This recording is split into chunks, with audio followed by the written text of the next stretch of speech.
EPS 95 pension बढ़ोतरी के लिए जंतर मंतर पर धरना प्रदर्शन में विभिन्न दलों से 26 सांसद शामिल हुए, जिसमें श्रीरंगप्पा, बारडे, पिपली चिचवट, अमराराम, सीकर, तनुज पुनिया, बाराबंकी, छत्रपति शाहू महाराज, कोल्हापुर, कल्याण काटके, जालना, ओम राजे निम्बाटकर, धाराव शिव, नरेश महस्के, ठाणे प्रतिभा धाई धनोरकर, चंद्रपुर शोभाताई, बच्छाव दूले, बड़ू भाई जादव, हिंगोली, सांदीपन, घूमरे, छत्रपति संभाजी नगर, शिवाजी राव खाटके, लातूर, श्रीरंगप्पा, बारडे, पिपली चिचवट, अमराराम, सीकर, तनुज पुनिया, बाराबंकी, ओम राजे निवाकर, धाराशिव, नरेश महस्के, ठाणे प्रतिभा भाई धानोरकर, चंद्रपुर शोभाताई, बच्छाव दूले, बड़ू भाई जादव, हिंगोली, संदीपनपुरे, घूमरे, छत्रपति संभाजी नगर, शिवाजी राव खाटले, लातूर राजा भाऊ वाजे, नासिक भगरे गुरुजी,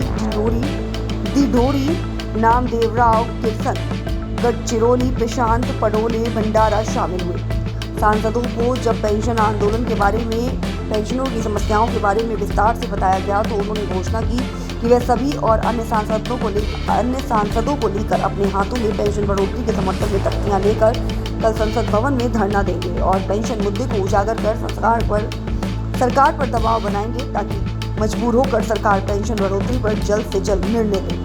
जंतर मंतर पर धरने के दूसरे दिन विभिन्न राज्यों के हजारों पेंशनर शामिल हुए। उनको राष्ट्रीय अध्यक्ष कमांडर अशोक राउत और राष्ट्रीय महासचिव वीरेंद्र सिंह राजावत, राष्ट्रीय मुख्य समन्वयक रमाकांत नरगुन ने संबोधित करते हुए कहा कि सरकार के पास एक मौका है कि वह देश के 78 लाख वृद्ध पेंशनरों के हित में न्यूनतम पेंशन 7500 रुपये महीना, महंगाई भत्ता और मुफ्त चिकित्सा सुविधा की मांग को तत्काल पूरा करे, वरना देश के हर जिले में प्रदर्शन और अनशन, रास्ता रोको और जेल भरो अभियान चलाया जाएगा। विभिन्न राज्यों महाराष्ट्र, कर्नाटक, पश्चिम बंगाल, उत्तर प्रदेश, उत्तराखंड, मध्य प्रदेश, राजस्थान, मणिपुर, असम आदि के प्रमुख पदाधिकारियों ने सरकार द्वारा पेंशन बढ़ोतरी न की जाने पर आक्रोश व्यक्त किया। गृह मंत्रालय से अधिकारी लोग आए थे, उन्होंने हमारा मैसेज हमें ये दिया कि गृह मंत्रालय में आपका प्रश्न सुना गया है। अब मुझे मालूम नहीं गृह मंत्रालय का क्या रोल इसमें होता है, और उन्होंने एक रिपोर्ट तैयार करके आपके हित में सरकार को पेश की है, ये उनका कहना था। ठीक है, उसके बाद श्रम मंत्री जी से हमारी फोन पे बात हो रही है, वो भी पॉजिटिव है। यहाँ पर कई सांसद आके गए, तो तकरीबन 22 सांसद आके गए, ज़्यादातर महाराष्ट्र के थे, गुजरात की भी हमारी गेनूबेन आई थी। विपक्ष के सांसद भी आए क्या? विपक्ष के भी आए, सत्ता पक्ष के भी आए, और उन सभी ने ये कहा कि ये काम होना चाहिए, और हमारा ये काम होने के लिए ध्यानाकर्षण करने के लिए कल 10:30 बजे वो संसद की सीढ़ी पर सभी लोग बैठकर ईपीएस 95 के आंदोलन के पक्ष में प्रोटेस्ट करेंगे। जी, आपको क्या लगता है इस बार जो संसद सत्र चल रहा है, इस बार उम्मीद है कि कितने सांसद हम इसमें आए हैं? हमें बहुत उम्मीद है। ये भी उम्मीद थी कि कल या आज काम होता, नहीं हो पाया, जो भी कारण है उसका हम एनालिसिस करेंगे।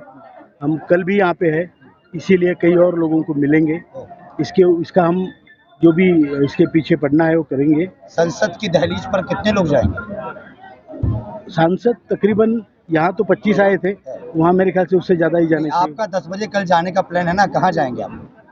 हम कहाँ जाएंगे? हम संसद के दहलीज पे हम नहीं बैठ सकते। हाँ। संसद ही बैठ सकते हैं। हाँ। हम जाएंगे मंत्रालय में, मंत्री जी को मिलेंगे, उनसे फीडबैक लेंगे, और जो भी है उसके ऊपर आगे का कार्यक्रम हम निश्चित करेंगे।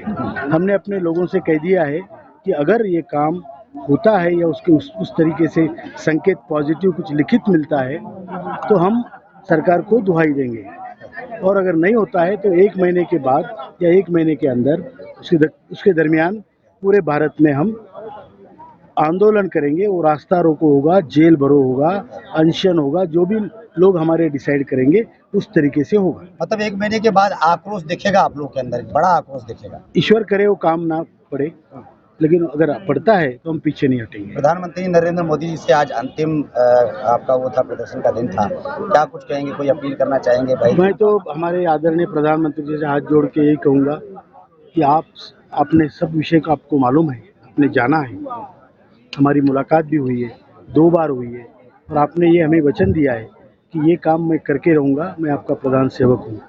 तो बस आपके इस वचन को आप निभाइए और हम लोगों को सुकून दीजिए।